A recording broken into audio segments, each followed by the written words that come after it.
Hey everyone, thanks for joining us today. I'm Jim Ewing with Provision Solutions. We've enjoyed sharing insights, inspiration, and informative updates through our Marketplace Ministries events. Whether in person or virtual, there's been a wealth of great resources provided. Details are provided in the comments below, along with information on staying informed of upcoming events and interacting with others online. We trust you'll enjoy the segment and invite you to be a part of our Marketplace Ministries Network. We'd love to have you as part of our collaborative Christian community. Thanks. And now, here's our presentation.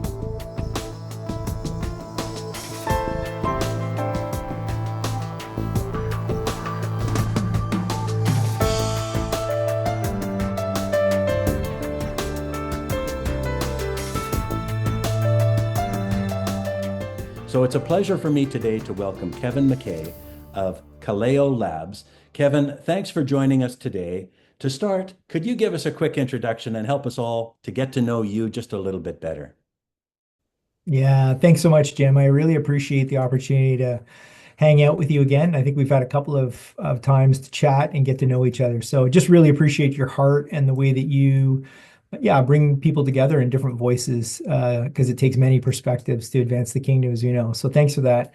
Yeah, I was in the corporate world till 2012, moved into Christian international development in 2012. I've been in that sector for almost 12 years. And then really just over the last 2 years, we launched Kaleo Labs, but that was informed by the journey into the international development sector. And I might share a little bit more about that later. But essentially, yeah, we have a heart to come alongside what we call social entrepreneurs. So this is a distinction that we'll probably expand on a little bit later. But really, we're trying to help these social entrepreneurs launch for-profit businesses. In a lot of cases, they can be nonprofits, but for-profit business, or at least they're leveraging market-based solutions that combine the social aims, sort of the aims rather of the social sector to try and solve issues. So that's kind of one of the definitions we use for a social enterprise, and that's our sweet spot to really help these kinds of entrepreneurs that want to use a business solve a social issue to launch and scale and become sustainable. That's our heart. Excellent. Well, let's start with some of the basics.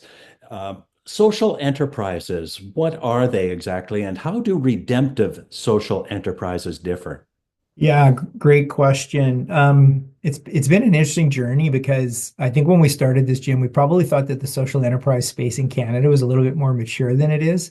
Globally, I would now say 2 years in that Canada is lagging a little bit behind in the adoption of this as a unique and distinct business model.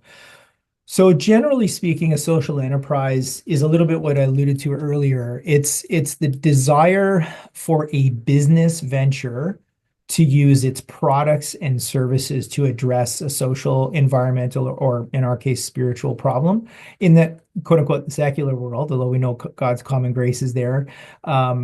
They would think of it more as just trying to address a social or environmental issue and bring impact and big change, leveraging its products and services to do that. So that's what some would say the definition of a social enterprise is. So it's using its profit and from its products and services to address that social issue. And in some cases, the product and service itself is addressing the issue. I'll give some examples of that later. For us, though, I think what we're camping out in is this idea of a redemptive social enterprise. And so Kaleo Labs was birthed out of many conversations with ministry leaders in the developing context from my and my partners, 15 and 10 years respectively, time in international development, where our international partners were coming to us. These are ministry leaders, charities, nonprofits, and essentially saying, charity dollars are great, but we need to bring good work to people that live here. We need to generate our own revenue and reduce our reliance on, foreign aid in a sense. So this is really been birthed out of Christian ministry leaders, owner operators that have a heart to leverage their business for kingdom impact. And so for us, the difference is it's leveraging a Christian worldview, in terms of how the business operates, And we always like to talk a little bit about this idea of flourishing. So, this idea of redemptive entrepreneurship, another way to think about that is flourishing. So, how is the business operating so that people inside the organization are flourishing, and then the business's impact is leading to communal flourishing externally? So, that's a bit of a nuance. It does take a little bit of an unpacking to get your head around it. But those are the big difference between a social enterprise and a redemptive social enterprise. I love the space that you're working within and the redemptive element that you're bringing to this, Kevin. Maybe you can give us just a couple of examples that you've come across that would help us to better get a picture of this. Yeah, absolutely. Thanks for that, Jim, because that does help demystify a little bit of it for sure. So some of the clients that we've worked with in our impact consulting practice, and then some that have actually joined we've got a program, we call it our Redemptive Social Enterprise Lab. It's a startup lab. So these are some examples that I'm drawing on from those two things, expressions of our work. One is called Step Up Construction. This is a for-profit construction company that's owned and operated by a charity in Winnipeg. It largely focuses its work on hiring Indigenous First Nations young men from inner city Winnipeg. And you might say, okay, well, a construction company, like how is that redemptive? The owner operators, if you will, the executive directors, the managers of the business, yes, the physical expression of the business is a construction company, but it's all about vocational discipleship. It's all about inviting these young men who are some cases coming from incarceration or broken homes or just really difficult backgrounds into a journey of community. And so whether it's hammers and nails is in some sense almost the excuse. They're doing great work, by the way. We interviewed tons of their staff and their customers, and they love the work they're doing. But it's this crazy transformational journey of how these, in one case, this one young man is literally coming out of prison and parole, and his life is just being transformed to the point now where he actually wants to go back to school and become an engineer. So that's an example of an expression that I would say locally. Another organization that's international it's called Safe Water Social Ventures. They're based here in Ontario, and one of the things that they're focused on doing is addressing the water crisis in South Sudan and Uganda. And one of the ways that they've gone about that, Jim, is they've created a water filter franchise business. And the whole idea is not just to address the water issue. There's the social impact perspective, but they're doing that from a Christian perspective. But they're also teaching how to launch and sustain and grow a franchise, in this case, related to water filters and addressing the water issue. So here's a social enterprise in a developing context. It's actually from a social impact perspective and a redemptive perspective, checking a couple of boxes: good employment, vocational training, vocational discipleship. Again, there's that theme again, and actually addressing the water crisis in those contexts. So there's a couple of examples. Hopefully that's helpful. Very much so. Thank you very much, Kevin. Yeah. So we're trying to help people who are looking at maybe an entrepreneurial venture or maybe getting into some sort of a ministry area, or maybe it's a special project that they felt impressed on their heart to move forward. How do social enterprises maybe differ from those things that we've been typically trying to deal with? Yeah, so I think there's a growing movement, obviously, that businesses can be a force for good. And so we see that in the secular world where, we'll talk a lot about the ethics of a business caring for its staff. And we see lots of great expressions of that, quite frankly. I think then if you add the redemptive element on, it is about how Christian owner operators think about. I love to think of it in terms of flourishing. So how do we create that culture that honors God in our work? But that culture is inside the business and outside the business, and it takes intentional thinking to curate that culture. We know that. That's a business concept that's been around, hey, for time immemorial now, right? The culture wars and culture creates itself, or we intentionally create it. Um, yeah, I think when we think about a redemptive social enterprise, think of it from the perspective of the intention of the business. Where, let's say, a construction company might be thinking about maximizing its profits. and potentially doing some social good, giving some of its profits back to charity, or running its business with integrity. A social enterprise, by contrast, a redemptive social enterprise, by contrast, is actually thinking more about the work it's doing, products and services that it's generating. Is it addressing a social and spiritual or environmental issue, or in combination? And it's taking even the profit and the energy and the influence of itself to affect that big change that it cares so passionately about. So, for example, we have a garment, clothing, bag manufacturer in Phnom Penh, Cambodia, that was in our gathering just this fall.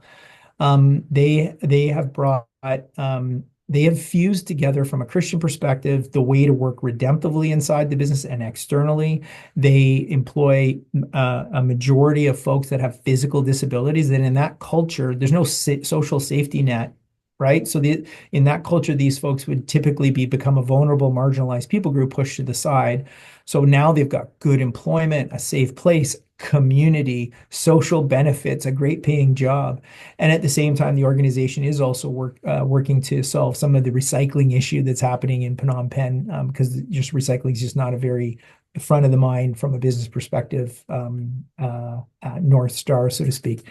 So that's a significant difference from, say, like a secular garment company that, by contrast, everything's a spectrum these days, right? So by contrast, doesn't care about necessarily recycling, doesn't necessarily care about intentionally, there's that word again, employing a disenfranchised or marginalized people group in this context. So those are some of the examples of how a traditional business and a social enterprise, a redemptive social enterprise, differ. Yeah, hopefully that's helpful. Well, that is great. Now, that sounds exciting, and I'd love to jump on board if I were, at a point in my life where I was going to do that. But I wonder, for the benefit of our audience here, Kevin, could you maybe walk us through, at a fairly high level here, the thought process that would be involved for launching a social enterprise or redemptive social enterprise? Yeah, I love that question, Jim. That's a good one. And we're still learning ourselves as we study, the secular social enterprise sector that's been around now for quite some time, and how we're putting this redemptive lens on that. I think the first thing that we actually stress is that entrepreneurs that want to launch this kind of a venture have to approach it, at least initially, as their default should be to start thinking about it as a for-profit. Many times, Jim, what happens is somebody sees something broken in their world or an issue that they want to solve, and they go, I'm going to launch a charity, right? And phenomenal. Like, our charities are doing amazing work. But we need lots of tools in the toolkit, hey, in order to solve these big, massive issues. And a for-profit business that can become successful, that can become financially viable and sustainable, is doing what? It's generating profit that then can be repurposed to help address the change that that's the entrepreneur's dreaming about in the world. So the first thing to think about, that we love to talk about and stress, is don't default to a charity right away. Think of this as, can I launch a sustainable business? And we all know how hard that is anyway. The second thing then is, what we've found in our journey of discovery and learnings is most business people are super strong on the business side, but they are really weak on the social impact side. So the second thing is, like, they got to get kind of educated up on what is social impact. We'll use terms like your social impact framework or your theory of change. In other words, if you really do want to impact change in the world, you got to be serious about that. And there's lots of smart people out there with PhDs, et cetera, just like there are business practitioners. So this is fusing these two things together that makes a social event. And then the third thing is, and we're all learning this together, is what does a faith-driven, purpose-driven, or dare we say redemptive business actually look like? And there is a distinction there. So similarly, get with organizations that are talking now about redemptive entrepreneurship and the principles of that. Those would be the three things that I would say camp out in. And at the end of the day, it's even harder work than just launching a business. I know we're going to get lots of pushback on that, Jim. You might get some emails, and I apologize, but I think when you're, particularly for social enterprises, redemptive social enterprises that are working with a marginalized people group, Case in point, we've got one that manufactures soup. Well, if your staff might not show up every day, if your staff might have, diminished capacity because of physical or mental challenges that they just face in their life, you have to make accommodations for that. And guess what? That can show up in your bottom line.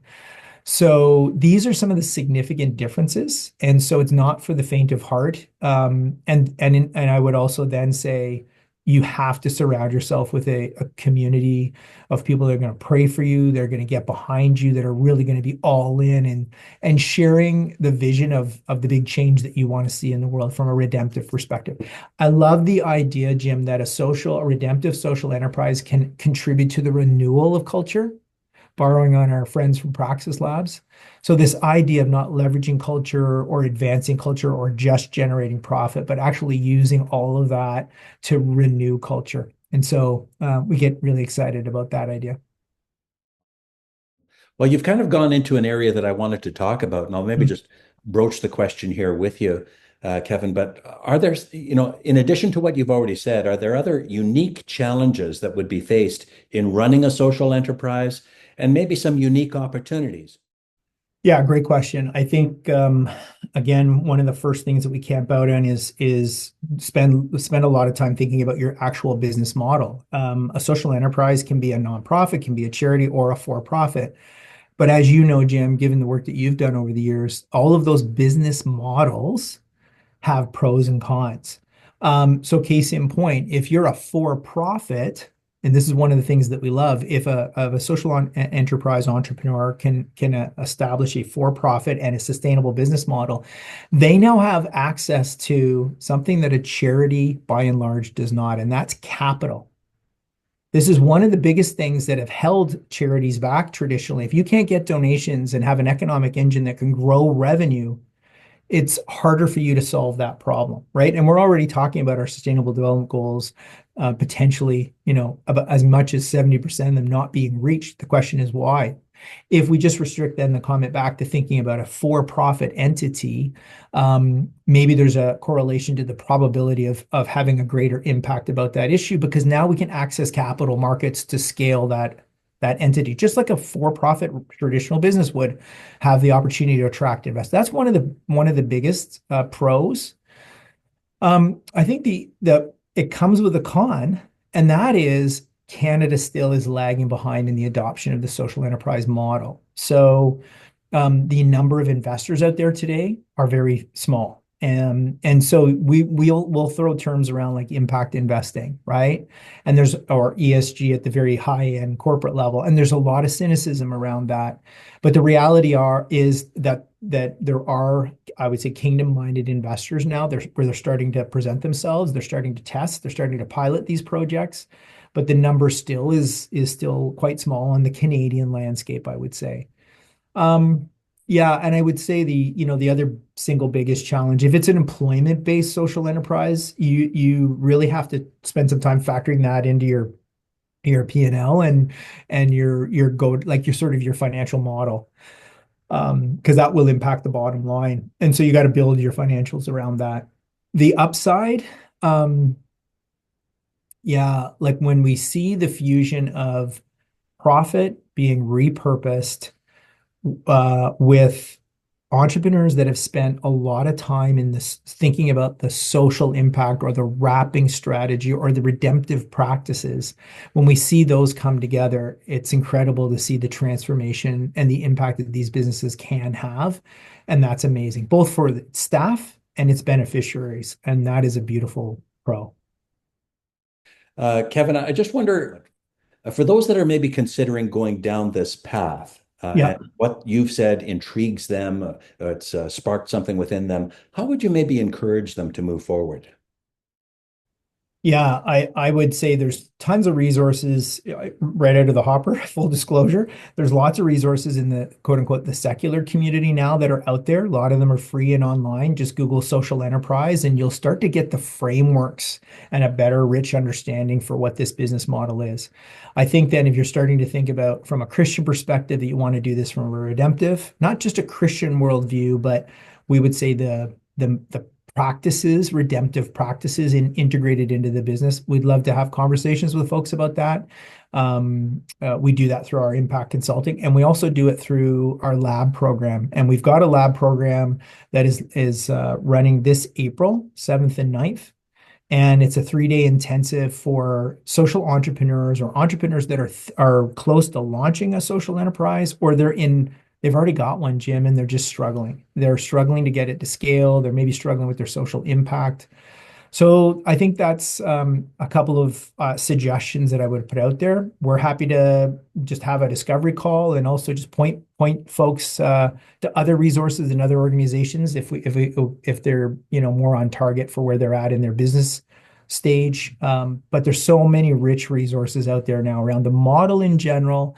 The redemptive Christian community is catching up, but we're coming on with force. So stay tuned on that side too. Thank you so much for spending some time with us, Kevin, to talk about social enterprise and redemptive social entrepreneurship. And thank you again for mentioning the upcoming lab in April. That sounds like it's going to be awesome. I certainly wish you success with that. And for all who would be participating with you, that they get full value, which I'm sure they will, out of the opportunity to connect with you in Ontario. So thank you very much. So I'm going to maybe just close and thank you once again, Kevin. The information that you provided here and the heart that you speak with, I mean, it's evident that you are passionate about what you're involved in. Thanks for sharing your insights today. Yeah, thank you so much, Jim. Just really appreciate your heart for building and kingdom building across the country. So keep it up. God bless you, brother. God bless you too. And everyone out there, thank you for watching this particular video, one of many that we've collected over our time in connecting with the ecosystem that's out there. Thanks everyone for being with us today in watching this. More details about the resources and staying in touch with us can be found in the description below this particular video. So thanks once again for tuning in. Bye for now. Thanks for being with us. We trust you found this to be helpful. And if so, please give us a like, a follow, and a share. The Bible says in Matthew, "Let your light so shine before men that they may see your good works and glorify your Father which is in heaven." If you're launching or growing a business, a ministry area, or a special project, or if you're involved in helping them as a resource or service provider, we'd love to have you participate with us. Stay informed of upcoming events and items of interest by subscribing to the Marketplace Ministries Update, sent out periodically. May God bless you as you do your best to faithfully represent Jesus Christ in the marketplaces of life.